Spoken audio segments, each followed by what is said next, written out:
guess first question, and again, for those of you that joined, given the number of people, we're going to do this in discussion format, so there'll be, I want this to be back and forth. Is this a reasonable approach? Does this meet the needs for transparency? One, because I've heard a lot about that. And two, are you comfortable we will be collecting the right types of things that the community should provide us? Joe, you're nodding your head. No, I think that sounds reasonable. Okay. Any suggestions or things we should look at? Okay. I'm going to put people on the spot because it's a small group. So, Emerson? I kind of dive more into details right away, so maybe this isn't responding accurately to your question. But Okay. The last two slides is data that's been collected overall, right? It's a statistical prediction Yeah. based on population, usage, and external sources. And it has wide validity, we believe, but the numbers I put up there, in terms of our usage, are not the ones I want to say, or I will say they are not accurate for every specialty there, by any stretch. And I would imagine, again, just not because it isn't in this information doesn't mean you guys aren't thinking about this, that you would go to our care providers to take a look at the referrals that they're making and the different, and see the potential difference between our utilization and that. Yeah, I didn't put that chart up because it's a real blinking eye chart. Okay. But yes, yeah. we absolutely, we've gone back for the prior 12 months, we've looked at every referral we've made. Okay. One of the things we found, though, we weren't as concerned about capturing them. So we have put a new process in place to capture them in a more accurate method. So we can see it. That's correct. Yeah, got it. And the other side is, we want to understand how many of those referrals are going to us and how many are coming to us. Mm-hmm. Because the other side of this equation is, if you go to a provider in Idaho Falls, for example, and they say you need an MRI, we'd like the community to say, well, I'll get the MRI done in Driggs. They've got a great MRI, we can do that here. So it's not, we're not trying to say we're the only provider. We're trying to say, well, what are the things we can provide, and we can do well enough that it gives people a level of trust and confidence that they should come to us. I'm going to put the two of you that came in late in a little bit of a spot. If you could introduce yourself. We've all gone through names. I'm Kat Myers. Oh, hey, Kat. I'm Sue Finger. I apologize for being late. Sue, I know who you are, but I had to do it both ways. So your thoughts, any questions? You came in late, so I get to put the spot on you a little bit. Well, I apologize for coming in late. That's okay. I just get to put the spot on you. That wasn't the point. We need input here. This is a discussion. I'll put an even bigger spotlight on you. Oh, I'm sorry. I didn't know. I know what she's passionate about, I think, in terms of community health, wellness and prevention.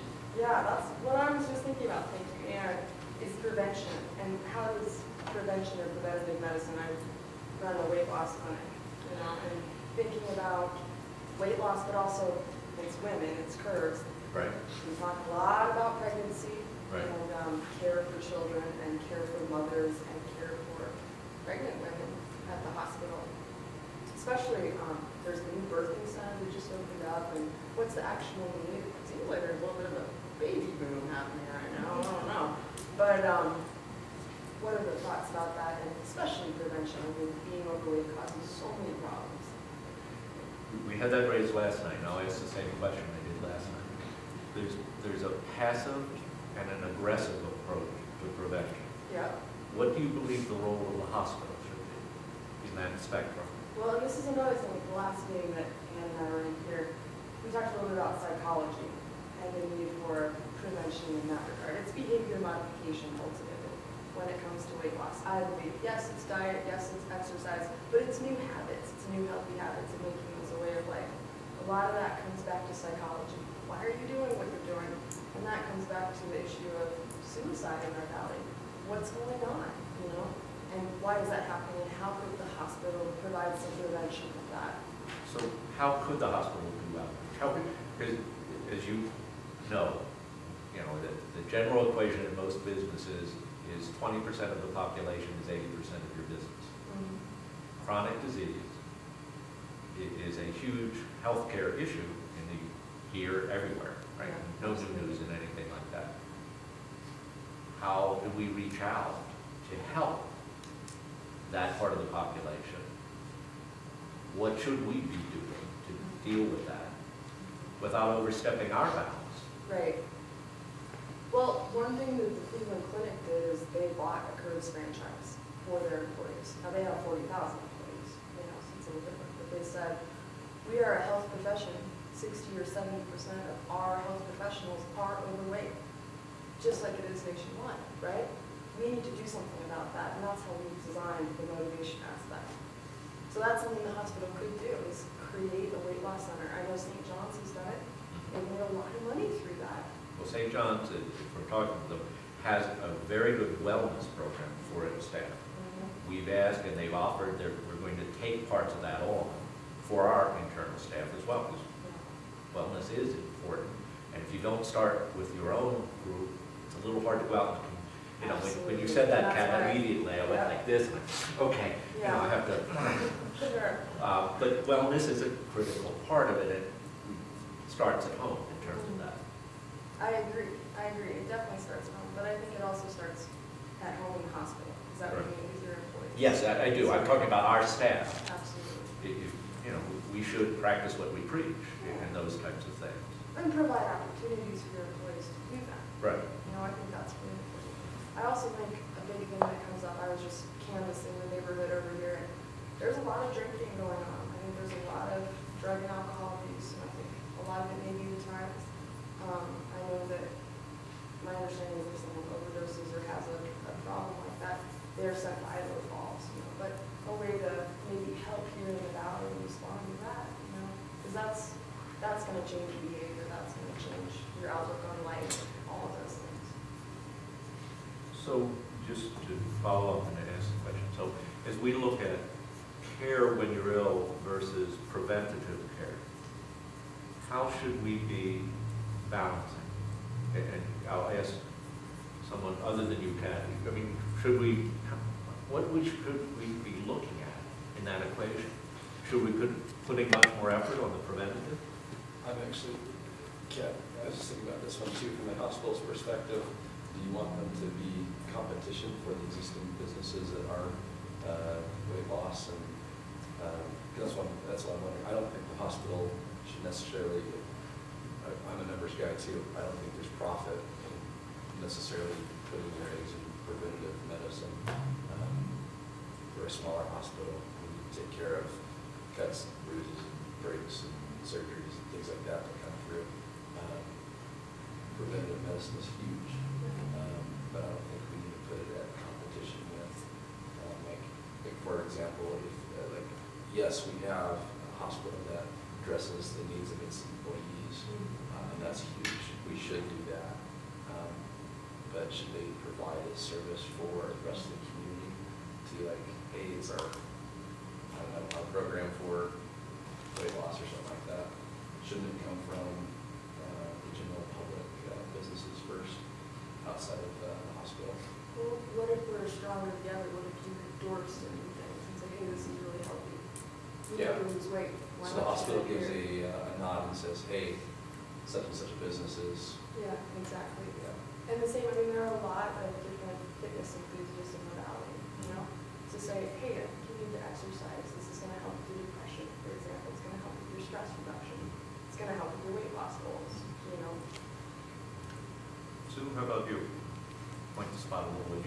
Where are you in terms of what our priority should be or what we should be focusing on?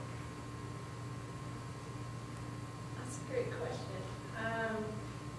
I think part of the forum that just interests me the most is learning more. I've been interested in and involved with the hospital since the dinosaur ages, since the early 80s, and it's been just something that has been something that I really care about in the community.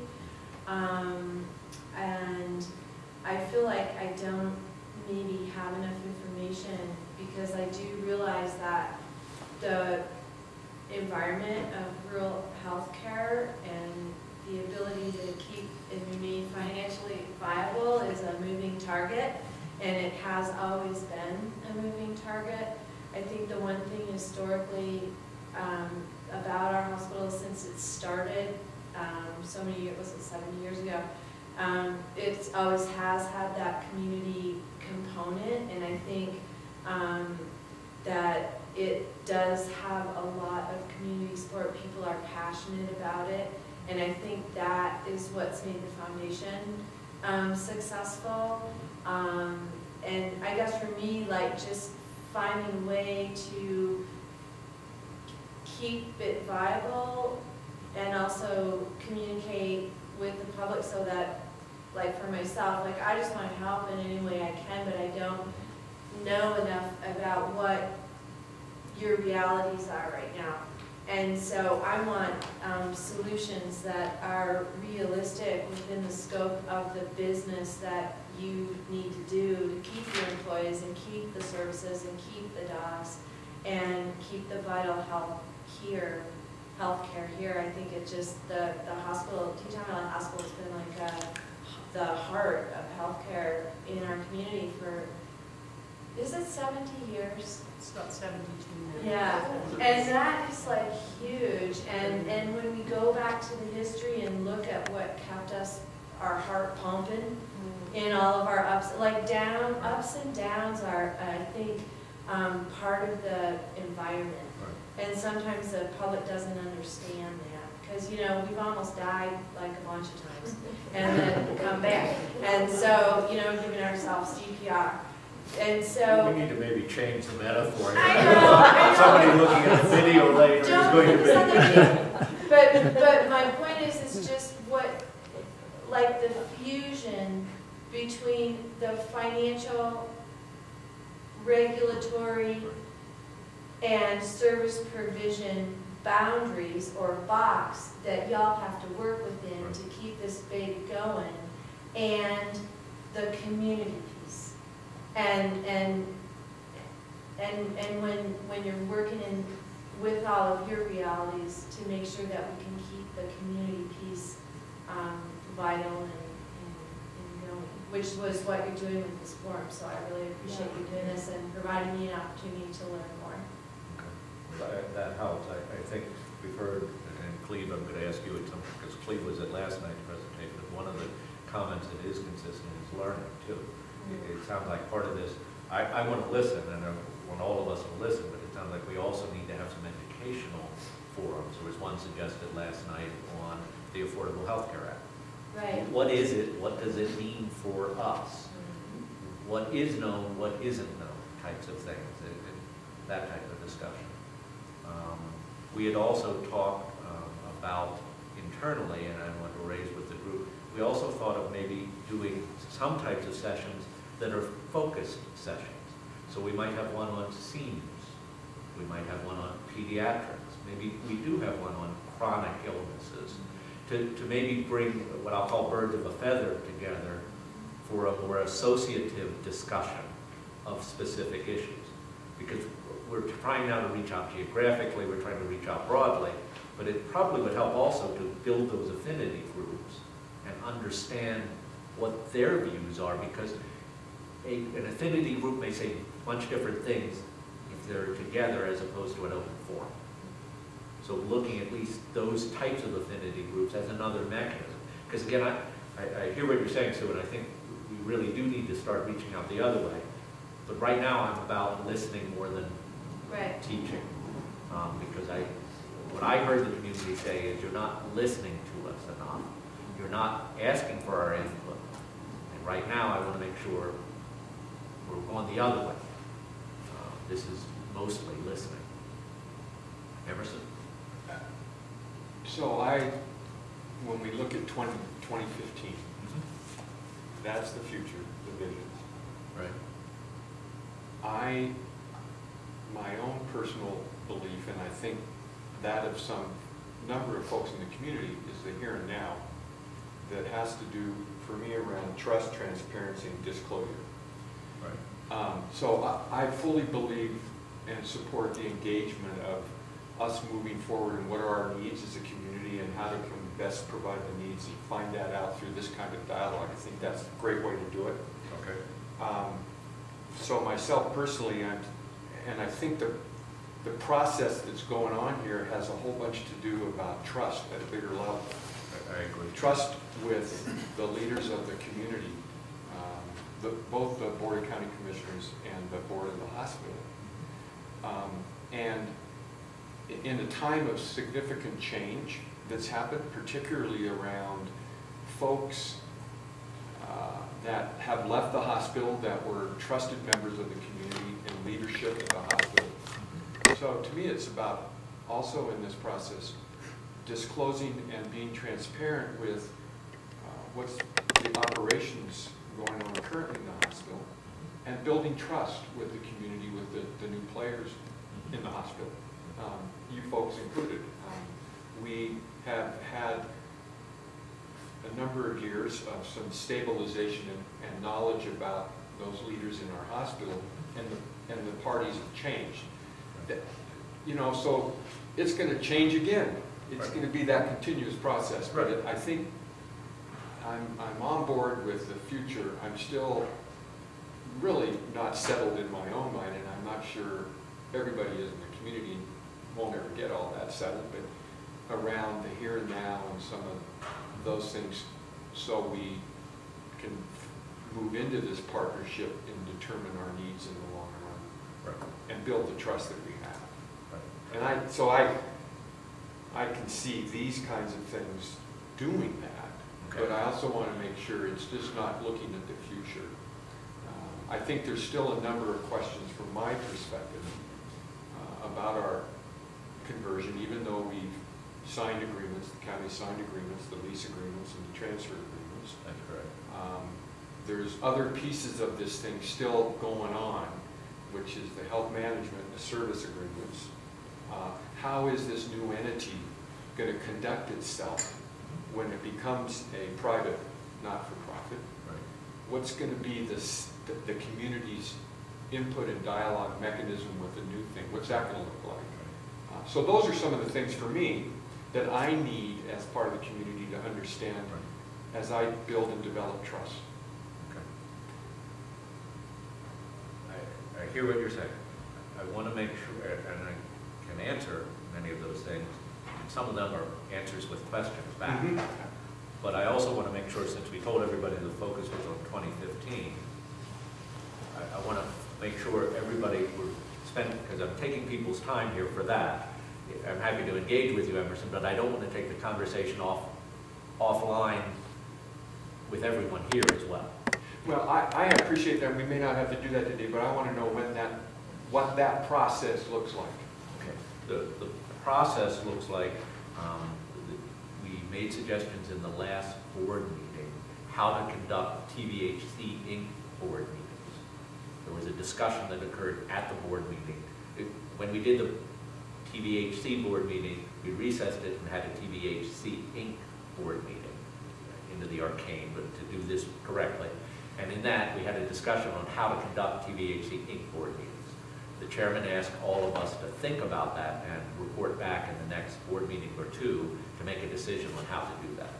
So there were a set of suggestions I can certainly talk to you about, and the board has an action item to think about those and get back and vote on those. And I just think that's great, and that would be real helpful for the community to know that, and what are going to be, and what are some summaries of how we're doing that. Right. Yeah. So we can get to that.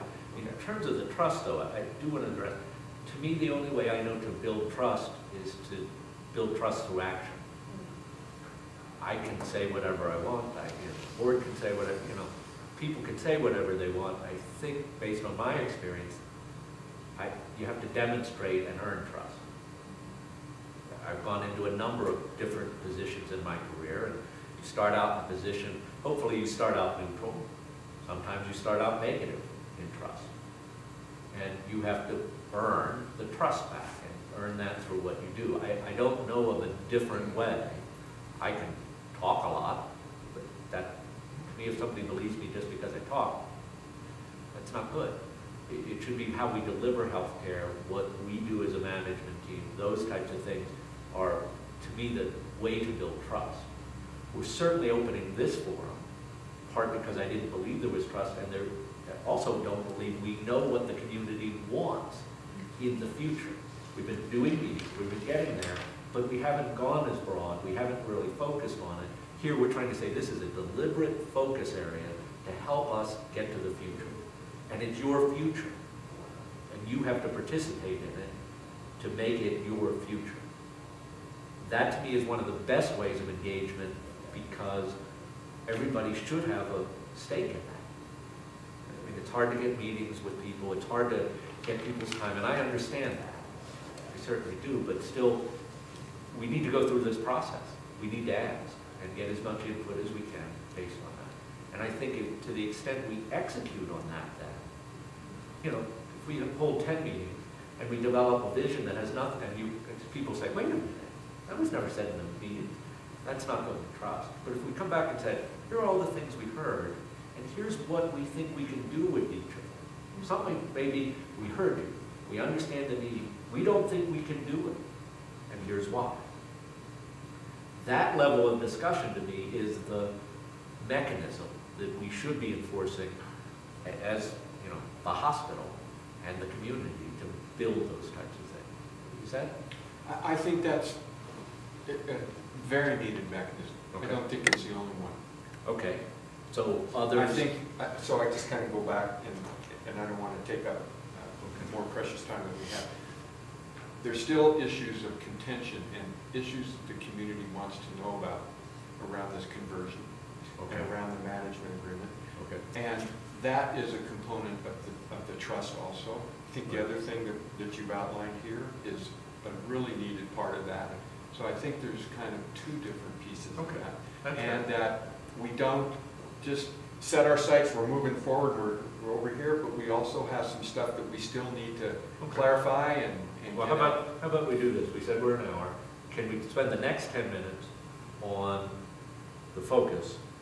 If anybody wants to stay at 1, do we have the room before I say this for a couple minutes afterwards?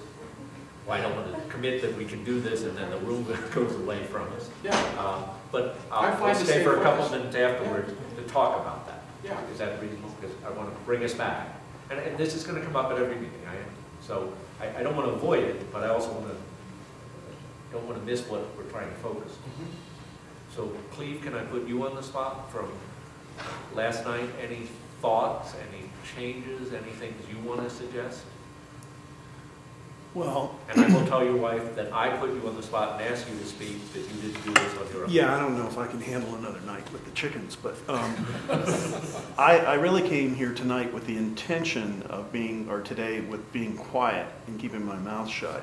Because last night I did derail the meeting, but I think rightfully so, because I went to the management agreement. You know, I went right to the T. And so I have some questions about, on your one chart, you showed like the GPs, the number of Right? like general practitioners Right. per the capita 6,000 would be 2.4. This one, right? That one, like, so is that saying that like if we had a 50% market of the population, which would be approximately 6,000, then we would need 2.49 GPs, Well, right? that was actually 75% of the market. Oh, okay, so we'd only need 1.6. Right. This is why I'm saying these are soft numbers. I don't want anyone to go from the meeting and say, hey, we don't need Dr. Horrocks and Dr. O'Leary. It's not trying to say that. There's a bunch behind how you arrive at these statistics that I wanted to show that there's methods. These are not the real numbers. Okay, that's because I was thinking we have currently 7 or 8 providers. How many providers do we have? Well, we have not full-time equivalents. What this would be full-time. Full-time. I just was wondering if we go down this path, which we are, I think everybody's pretty happy and with the number of providers that we have now and have developed relationships with those providers. And so again, I'll toss it out there if a manager and says, well, wait a minute, statistically, we need to cut some providers here. That I don't think the public would want to see that happen or appreciate that just because it's a management decision. Right. And I'm not insinuating that's what you're going to do, Can I but clarify one thing? What is a statistic from a national service that just focuses on MDs? So it didn't Okay. focus on physician assistant. PAs and practitioner, NPs, okay. So we could do that, and the ultimate delivery system is a combination of both, particularly here. Right. And in other hospitals, it's clearly both, because there's a bigger role. And if Keith's chart with all this stuff comes true in universal health, which we talked about last night, the projections are that we're going to need more doctors, more nurses, more bed levels to provide the care for universal health. So what we did is we took a study focused just on MDs. Okay. So all the other providers we have are essential. I mean, it's not to take anything away. They weren't in the study. Okay, and so not to, you know, I'm not going to derail it again by the management thing, but I think that this is the type of information that the public wants to hear. And go back to what Joe said about there's just this, you know, it's a done deal. We don't have any say about it. And I think, you know, I thought last night when I said we need to put a banner up at the stoplight, I'm pretty sure that'll be cheaper than a full-page ad. And you know, nothing against Scott in the paper, but you know, that way we can, you know, everybody would see it, and then we can have more than repeats of who was at the meetings, and we can continue with your focus, because I think what Emerson said, if we have a separate meeting or we have a separate discussion about where we are now, where we may go with a management agreement, that needs to be taken care of, and then we can,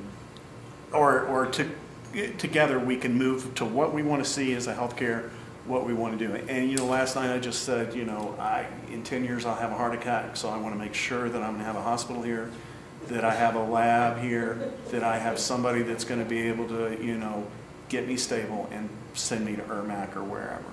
I guess 2 points. The other point underlying the numbers, when you say, what would a management company do? They'd look at the number of visits we have, and our providers are being utilized. So this is generic statistics. What someone would do coming and looking at us is what I did when I came on board. I looked to see which providers are being utilized, right? The real test is, are their schedules full? Are people coming back to see? That's what you really, you know, this is demographics. Then you also look at actuals. And so we're going to try and do both, but you know, I'm enough of a stat geek. I can make statistics look like anything you want them to look like. I can draw a chart from this that says we need 37 of something under some scenario. It's both. This was to say it's one input mechanism. I think the other thing, and maybe we'll take this and think about it, and to the point both you, Cleve, and Emerson are making it, maybe we need to run these meetings and say, all right, so here's what we're going to do. And this is a suggestion. This is a suggestion. The videotape. I don't want the videotape clip to be in. Here's what he said. I've learned the hard way. So maybe what we say is, all right, the meetings are going to be 1 hour and 15 minutes. We're going to devote 15 minutes to some questions, not all of which we can answer, about where we are currently. Right? The hour, though, is about hospital focus. And I'm going to be a little nasty about it and say the first hour is hospital focus. I want you here to participate. And if you stay for the hour, you'll hear the second part. And that's because I want people to do it. That's my mechanism of doing it. Would that be something that potentially Emerson addresses some of the things you're talking about? Mm-hmm. Okay. Joe, you're nodding this word. Yeah, Sue? I think so. I don't know, because as I'm listening, I'm hearing that we can look to 2015 and you can ask and we can tell what we ideally would want. But I don't know how that information would be effective without measuring it within the current environment. And so, to me, I see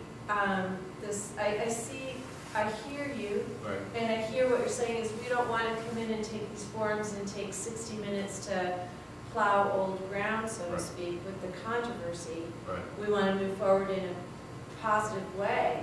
Right. However, the environment that's been created by what I'll just call the controversy is. Can I use that term later if I need You to? may, as long I will as, ascribe well it as to a CPR term as well. But all I'm saying is I'm hearing, from hearing these people, is that this environment has been created. And we have this controversy, so to speak, or this mistrust. Right. And so if we, as a community, provide these fuzzy, fluffy, sugary wishes, rainbows, and lollipops, but I don't know how we can do that outside of the current environment. So I understand what you're asking as far as the separation, like we don't want to use these forums to focus on this environmental change that's happened. But then at the same time, maybe it needs a little bit more thought, because I don't know how we go forward without the trust, because I'm sitting here the same way as a lot of the other folks are. Like, I woke up because there was a controversial action, and now I want to be involved, but maybe, and I appreciate that you want to know what I think, but I don't know how I can, like Cleve said, how can we craft a strategy for the future when we don't know really what the current environment is? Does that make sense? And if a management company came in and had a different plan, I don't know. No, I guess what I'm hearing, Susan, What I'm and saying, is trying what I to was say. trying to articulate, and answered way too quickly when you said 1 hour, 15 minutes. I went, okay. And well, maybe I shouldn't have just said that. Well, I quickly. said Think about it. It was a thought. So there's two things going on. In reality, we need to plan for our future. We need to look what our healthcare needs are going to be. And we have this thing called the situation or the controversy that needs to get towards more level of resolution. And so somehow there needs to be an integration of how we do this in building of that trust. If I just came to 2015, there isn't anything telling me about what some of these concerns that I have and other people have. Where are they? And at some point, enough is enough, you know. We're going to need to get that point, and like you said, we've got leaders chosen to move us forward, and people will make decisions, and there are leaders to do that. It may not be what I agree with, but I still think we're unresolved in some of those areas. And we should move on, but we can't move away from this until this is more resolved, the controversy. Is that accurate or not? Well, yeah, because what I would think we need in 2015 is going to be, my thoughts are going to come off the platform of the environment as it currently exists. Does that make sense? So I don't know how I can talk to you about 2015 without talking about, well, okay, we're going to have this nonprofit model, and we're going to have board meetings that are going to be closed, and you know, but you know, the public can come for the first part or whatever. But my point is, what information I might share about what I think would be beneficial for the community, I have to now share that based on the current environment, which is, as it was written up there, which is an environment of a reduced level of trust and things like that. So it's easy for me to sit here and say, oh gosh, we gotta bring back the community and all that. And that's great, but now how do we really do that knowing that we've just basically, you know, set this bomb off on...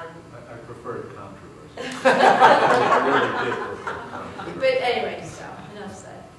Well, Something to think if I about. could address what, a question that Steve asked very succinctly last night, and correct me if I say this wrong. The concern that this might be a moot point.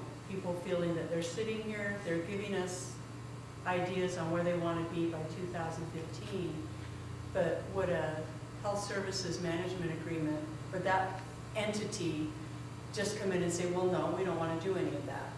Does that get to kind of the core of what some of you are feeling? Yes. Yes, We're yes. doing this exercise, but we really don't have the power to see it through? You quoted me exactly right. Okay. That's my fear, is Right. that, and I guess now that you got me going, you know, as a businessman, I'm used to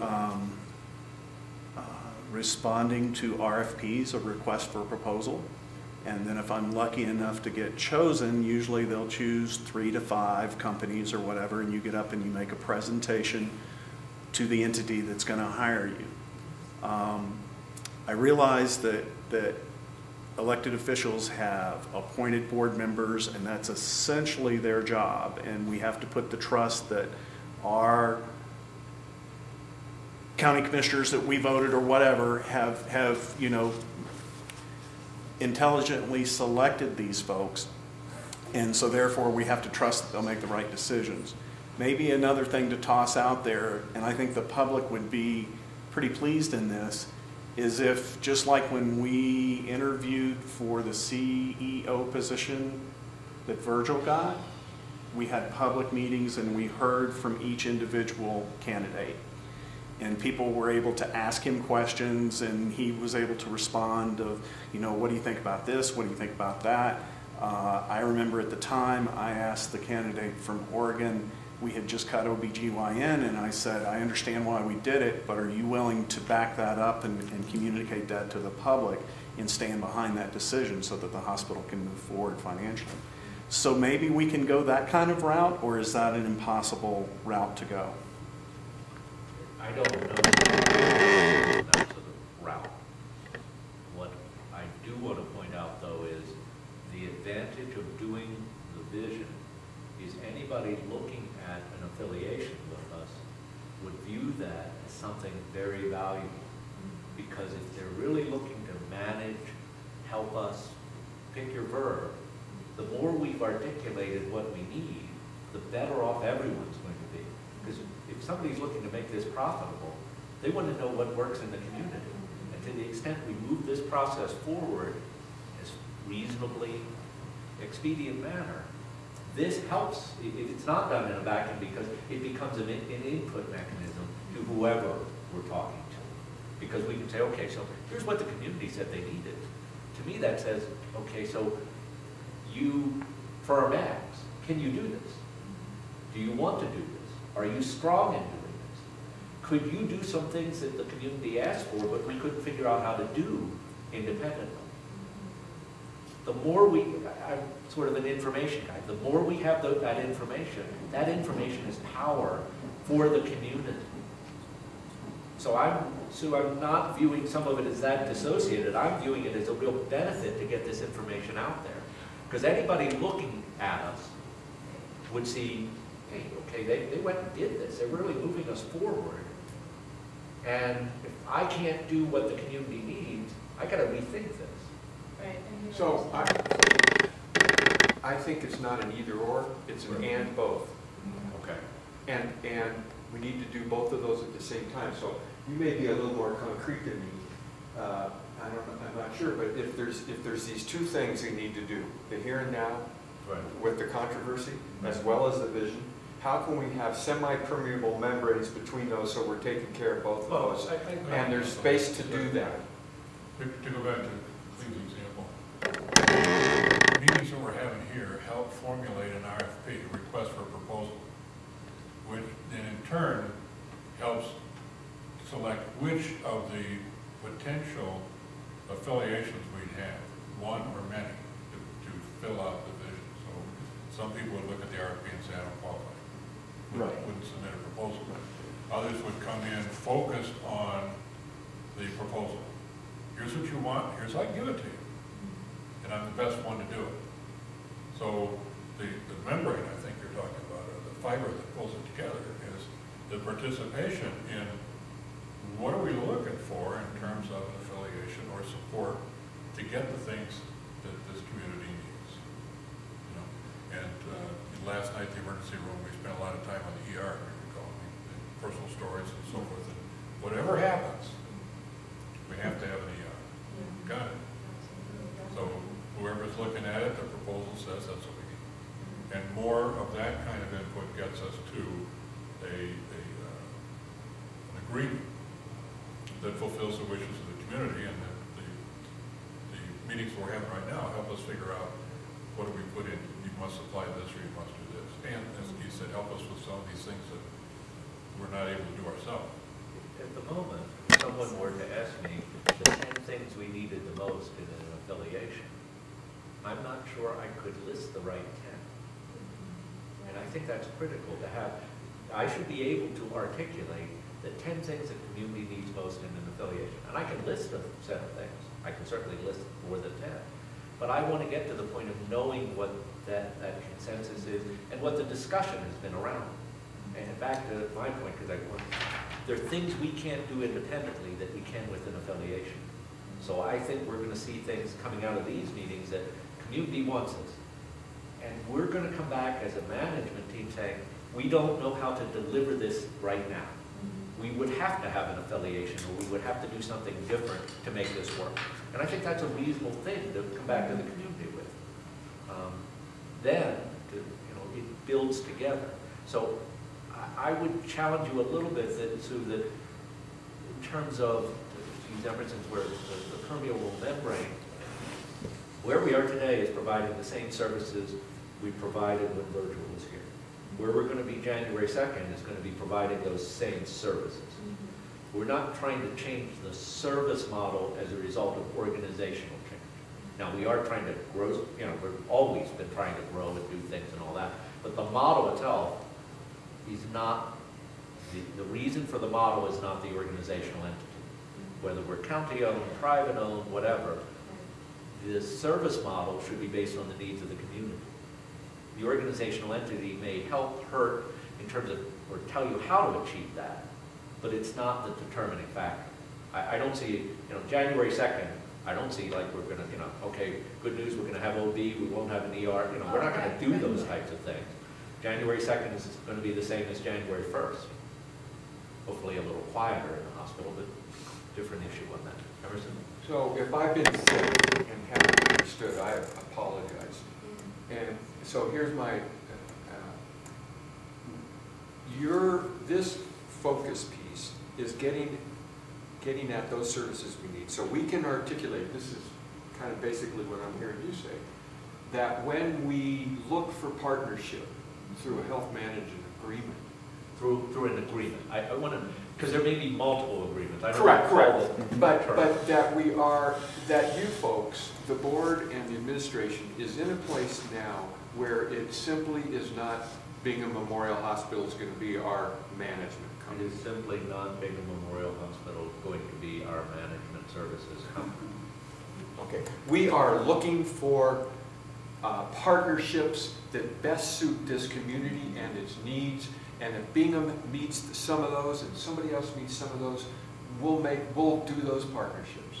We are looking for the right partnerships, and it may be multiple partnerships. I'm trying to be clear in that, because I can see, for example, we've got 2 regional cancer centers.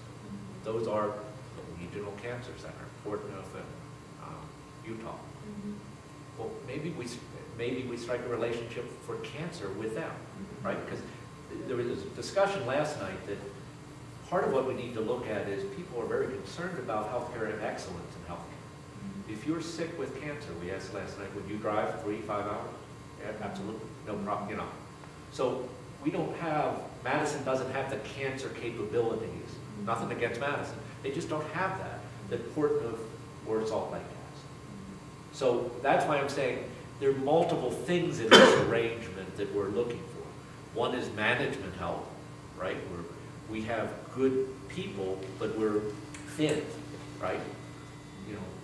Mo, I think I used the example of, if something happens to Mo or to Chad, that's a huge risk for us. That Mo goes skiing and something happens. We have to mitigate those risks. I believe as a manager, that's incumbent on us to make sure we deal with that. We also have to figure out, and this was brought up last night, how to make excellence available and tell people what is available, right? I would love to have certain things. I don't think we're a large enough community to have all the things we want. But we need to be explicit about what we have and what's available elsewhere. sort of the old Macy's approach, for those of you familiar with it. It was, I don't have this, but Saks has it, or so-and-so. You know, we should tell people, okay, if you are coming to us and we've diagnosed or you've told us this, we don't have something, but there are 2 regional cancer centers here. It's your choice. We can't direct people, but we should inform people as part of this. So, sort of a very long-winded answer, Emerson, I apologize, but I see us as having multiple relationships. It's down at the weeds level of having purchasing relationships, right? We ought to purchase as a larger group as opposed to a small group because we'll get better prices. It's medical relationships because we need to figure out how to make that work on a long-term basis. It's probably some management it's multiple things. Could one firm provide all of it? I'm open, but could it turn out to be multiple firms? I'm open to that too. Even in the last iterations of the Bingham management agreement, it didn't presume certain medical relationships in terms of what was there. Now, we haven't worked on it for a while, but just in terms of what was there, it wasn't some of those. And we, talking to St. John's about how we can get a better relationship with St. John's. They're across the hill, and 40% of Victor works over there. We got to figure out how to make that work. Because to me, this should be about what the community needs and how we can deliver. The second order question is, what are the management agreements and other things, if you will? Because if we're focused on the healthcare needs, that's what should be driving. And to Truman's point, the more we know about this, and the more a management firm knows about it, they'll know if they can deliver it. And we'll know how to measure it. It's also not easy in the sense that we know what we need, they know what they can do. Together, what can we do? Right. And so we figure out, like cancer, for example, we talked about some stories of people using other places for cancer. What can we do to help somebody get to the right place easily? Our education, our relationship could mean the difference between a 1-800 phone call and a detailed phone call saying, hey, can we do this quickly? Can we get in there? Where do we go? That kind of thing. Helping our people to know that the simple things, like where even to go? How do you get in this place? How do you navigate this huge place? These are relationships that come about as a result of some affiliation, and to keep that going, we support that with maybe somebody coming here occasionally for education of our own doctors, education of our own staff, use of telemedicine in cases where the physician and the patient here sitting together and talking to an expert about something and getting the advice on what to do. Likewise on cancer, which we talked about last night, is a local hospital can carry on a cancer program, cancer regimen for an individual patient.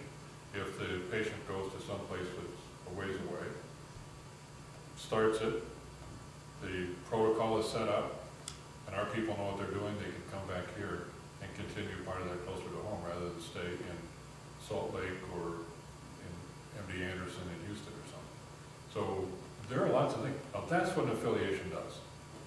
And you tell us, you tell us that's what we want. We come back and say, here's what we think we can do. And you say, okay, I got it.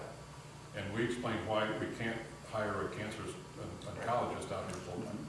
I got that, and I think we need to be doing that and looking at it.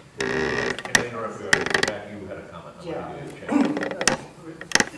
About the last 20 minutes has answered a lot of questions that I had. When I first came in, you said, what should we be like in 2015? Tell us what we should have. Well, my mind was, I'm going to come up with this laundry list. Being, somewhat versed in planning, you didn't give me all the pieces. Okay. This last 20 minutes is giving the pieces. If you start out these meetings by telling folks, we'd like to know what you think we should have, but realizing that part of these are going to be through agreements, or they may be locally provided, directly provided locally. That would change my list. I would narrow that big list down, the wish list, down to, okay, this is what I really need here, and this is what I want, or, I would expect that it could be done, but it had to be under an agreement. I understand that, that it may not be right here. I may have to go somewhere to start it, as in the cancer treatment, or I may have to go somewhere else if it's a very specific surgery. It can't be done here because of the facility.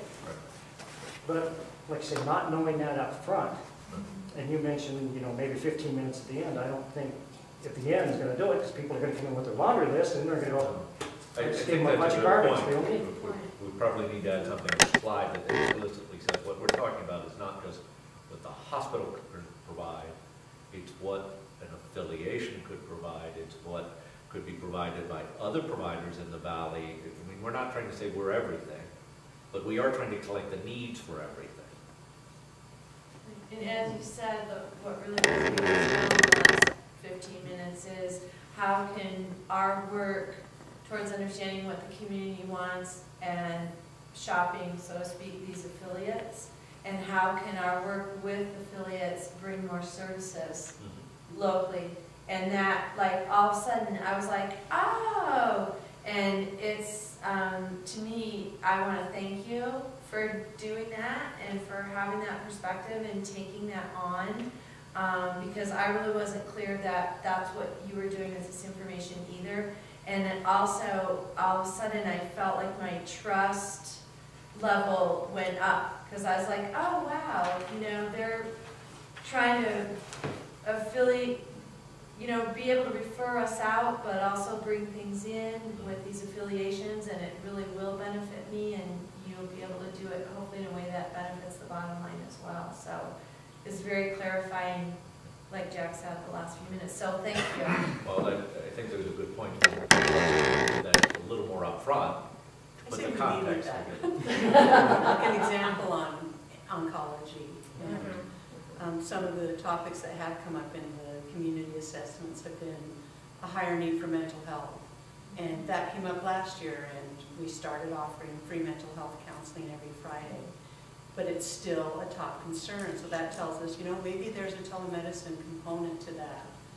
And I think it's very important when you talk about the controversy, kind of where people's heads are at right now, that people feel that the comments they're making now about the future will form the underpinning for any future affiliations that the hospital is looking for, and that should be measured somehow. I think the other thing that's brought up is, sorry, Joe. There's one more thing that would sure help my level of trust, and I hate to even go here having served on the board. I mean, there's staff here, that's wonderful, but I think there should be at least one board member at every one of these meetings, because what you go back and tell them may not be exactly the same thing that a board member would hear. And if you have those 2 points of view when they come to a board meeting, I think it would help the community feel like, wow, that board, you know, and you can rotate those. It doesn't have to be the same board member every time. But Probably would be more valuable if it wasn't. if it frankly. wasn't, that's right. And I know they sit through a lot of meetings. I understand. I feel their pain. Yes, having been there, done. But yeah, that's right. And I think it's very important for the community to see the board members. This is the second meeting that I've attended that there's been nobody from the board or the county commissioners there. Well, the county commissioner, I guess I see less than usual. Sure. Because we're talking about in 2015 where they're much less engaged. They're leasing the facility. Right. The board point I understand though, in terms of what you're saying. And I guess, Sue, to come back to your point, maybe what we need to do up front, toss this out to the group, is in discussing the constraints and the affiliations, make sure there's an understanding of why an affiliation could be beneficial. Because I think there's a lot of fear. I had an elevator pitch that I learned of all the fears put together, but basically, you know, it was, and I'm not going to say this because on the videotape it will come out wrong, but basically there was a lot of fear associated with what would happen. And the fact is, we're looking to improve things, not to decrease things. Right. And an affiliation can really give us something that we couldn't do on our own. And if that something is what the community wants, then there's a real value in the affiliation. And again, I'm using real, you know, we use an outside coder now. That now we have some surge capacity for coding. That's an affiliation.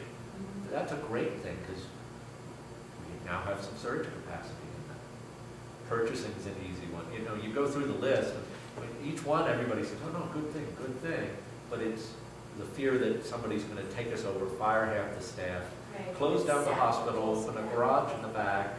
I use garage because I thought that was the example that no one would ever quote me on.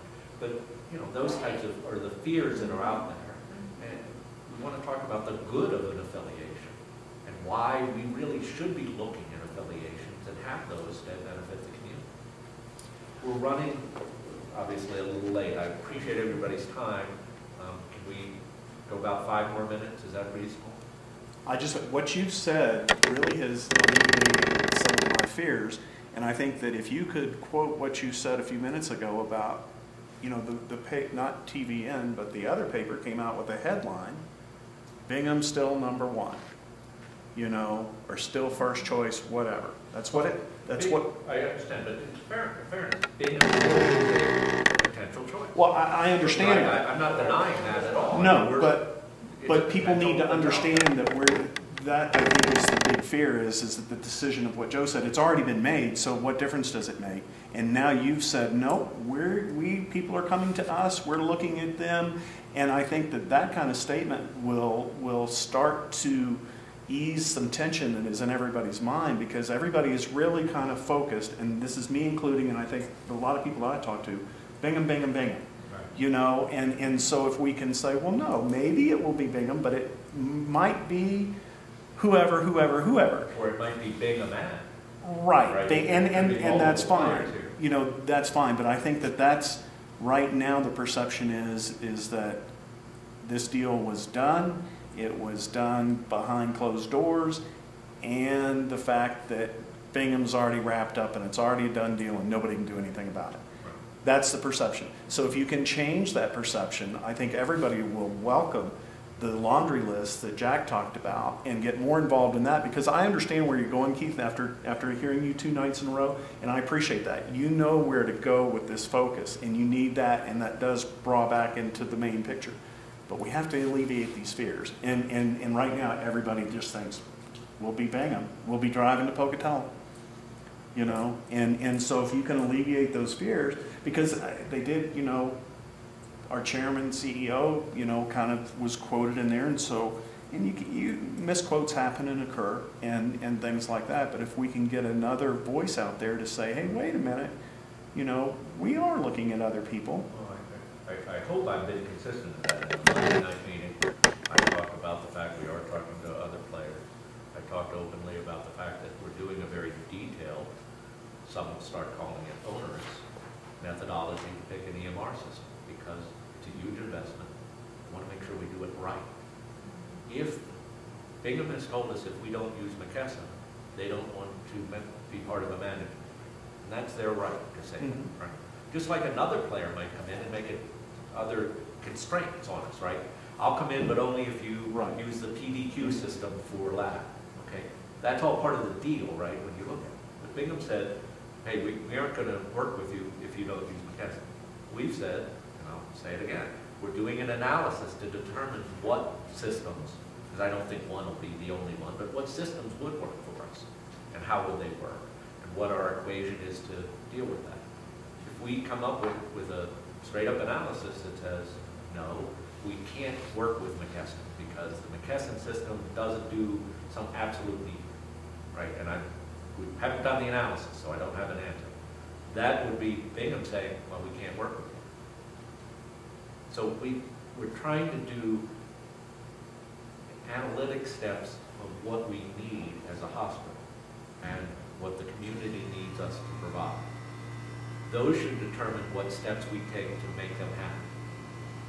So let me paint a scenario off to the side. Let's say we find out that mental health and cancer are the 2 major issues that we've got out there, right? And that the community says you're not doing enough, you need to do much more, you need to focus on that. Well, that would say to us, we've got to figure out where we can get those capabilities as a high priority. That helps drive what we're doing. It may not preclude other things, but it says, okay, that's your focus. Get a relationship that helps us with cancer. Get a relationship that focuses on mental health. as what you're doing. We're going to continue to look at a bunch of things, but we need, it really is, we're looking for that guidance. Tell us what's most important, because that, I assume if